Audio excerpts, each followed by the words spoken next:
In this video, we'll take a look at language and social class. This is the first of the social groups that we're going to look at, and so it's important, I think, to start with a few definitions. A social group can be defined as individuals who share interests and connections with others who are classified as having something in common. Class is just one of those social groups that we're going to look at, but as we will see, you'll become increasingly aware that social groups cannot be isolated from each other. Class cannot be isolated from gender, ethnicity, age, for example. And we're concerned here, therefore, with sociolinguistics, which is the study of the relationship between language and other social factors. Some more key terms that relate to some of the social groups that we'll consider.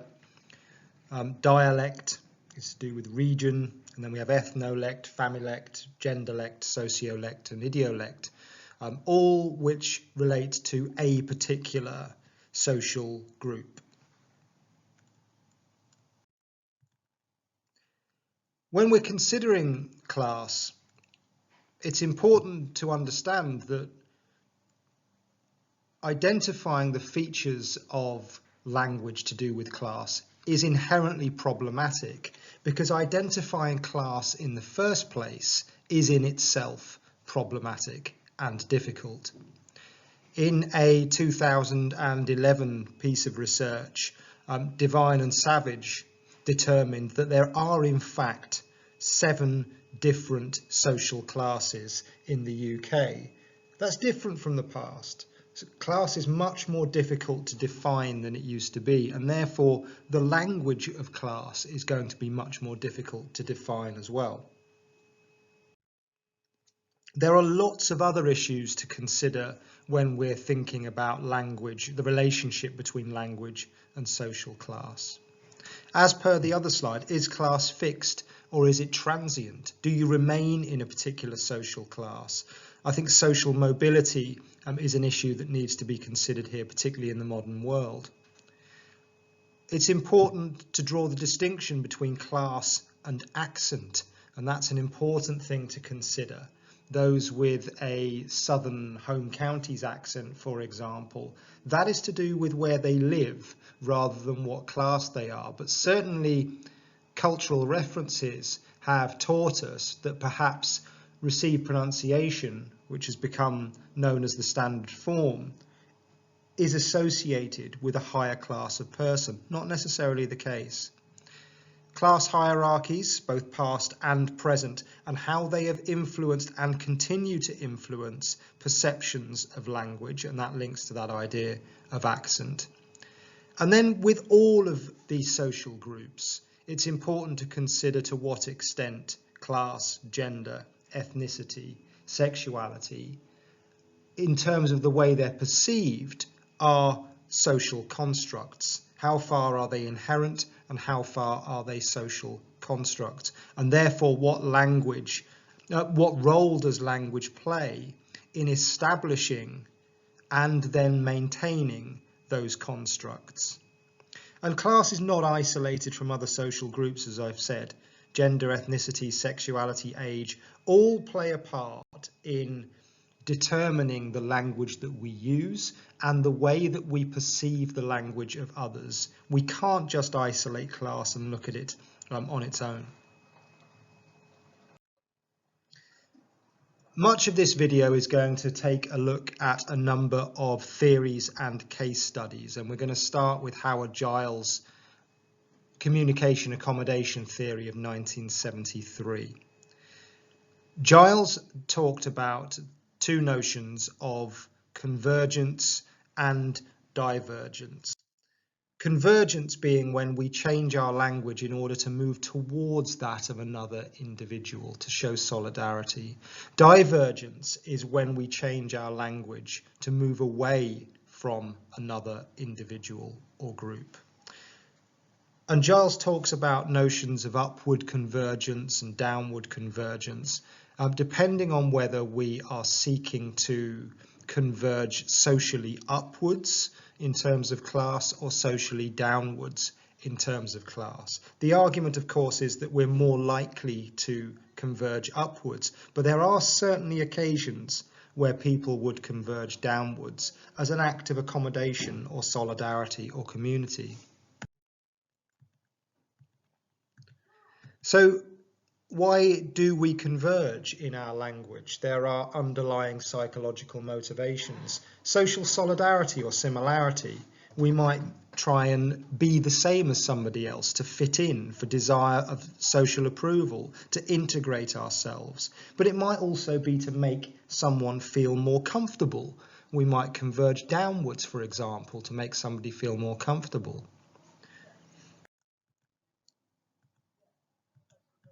But there are dangers of convergence, over accommodation. If we converge downwards, for example, there's the danger that that comes across as condescending. But sometimes it's to make social interactions flow. If we converge, we identify similarities in our language, that makes social interaction much more easy. It's easier to be understood. But as Giles argues, we are more likely to converge with those of a higher status.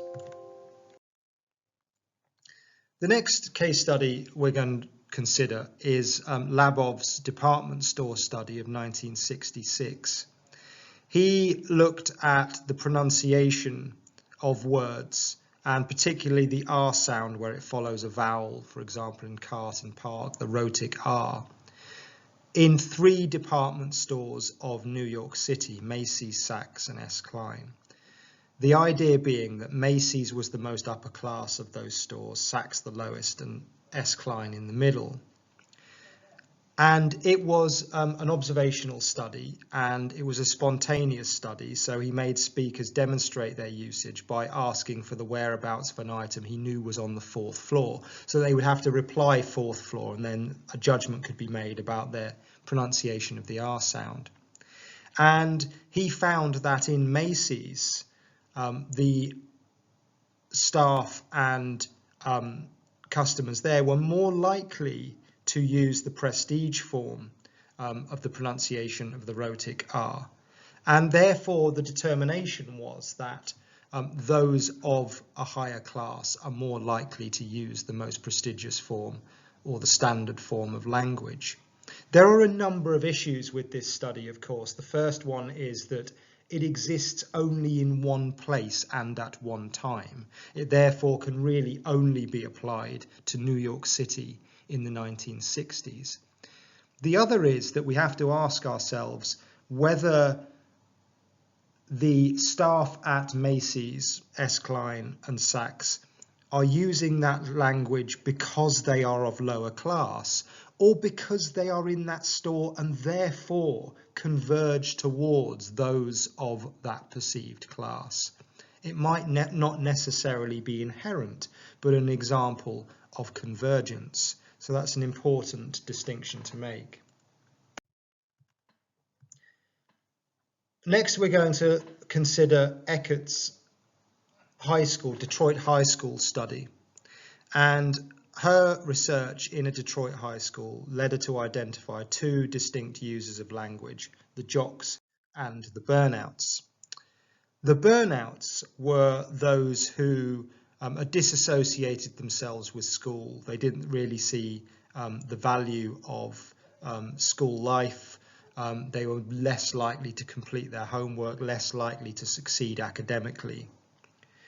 And Eckert found that the burnouts were using language in a way to diverge away from those that they saw as the middle class of their school and move more closely and associate themselves more closely with the streets of Detroit and the street language of Detroit. So we could see this as an example of divergence as a means of creating a resistance identity, going against the mainstream in their particular context. The jocks, on the other hand, used more socially prestigious forms to reflect their socially prestigious status within the school. They were much more likely to be academically successful, to be engaged in their study, to be socially successful. The jocks criticised the burnouts for using ungrammatical language, swearing and being inarticulate. But on the other hand, the burnouts criticised the jocks for mimicking the language of their parents. Bernstein's theory states that middle-class speakers use an elaborated code of language which is context-free and adaptable. What this means is that they use language which doesn't depend on a particular social understanding. It's the idea that everyone can understand it. Meanwhile, he found that working-class speakers used a more restricted code, which is limited to a certain context and can only be understood, therefore, in a certain context. This is a deficit model of working class language, the idea that middle class language is therefore the standard form, and anything which is different from that is deemed to be deficient. And in this case, it's working class language that is deemed to be deficient.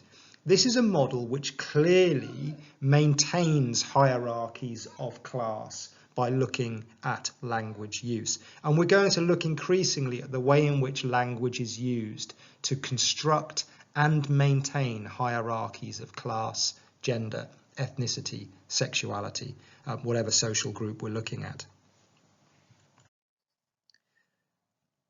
Trudgill, 1974, his Norwich study, looked at the pronunciation of the words walking and talking and considered the idea of G dropping so that it becomes walking and talking.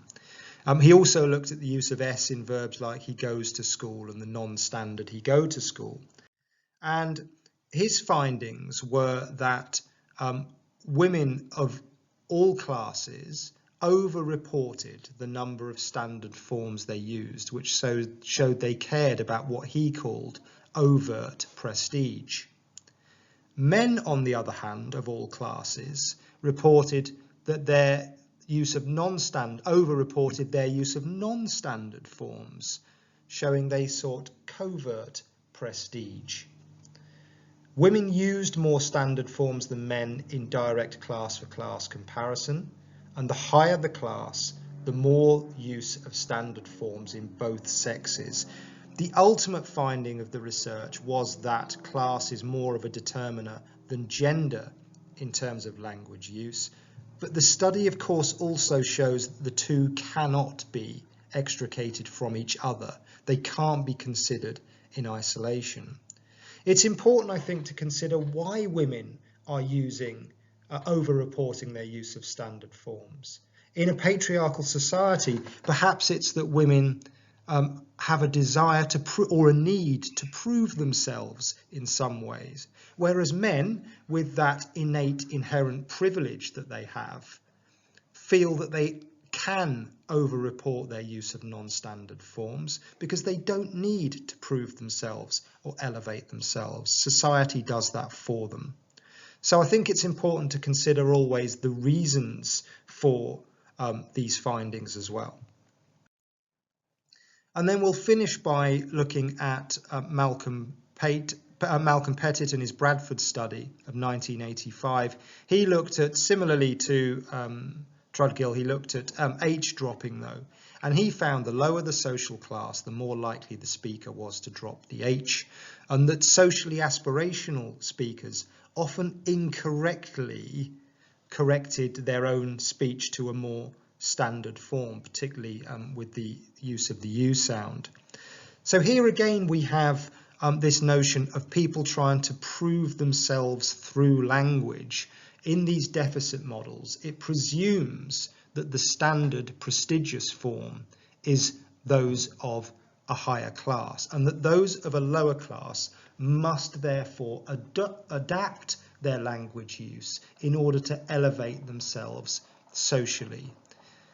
But this only goes to show how language can be used to maintain inequalities of power. If you set up a standard form, or you establish and you perpetuate a standard form, it means that those in power or those with perceived power can maintain that position of power by othering and distancing themselves from those who don't hold that level of power.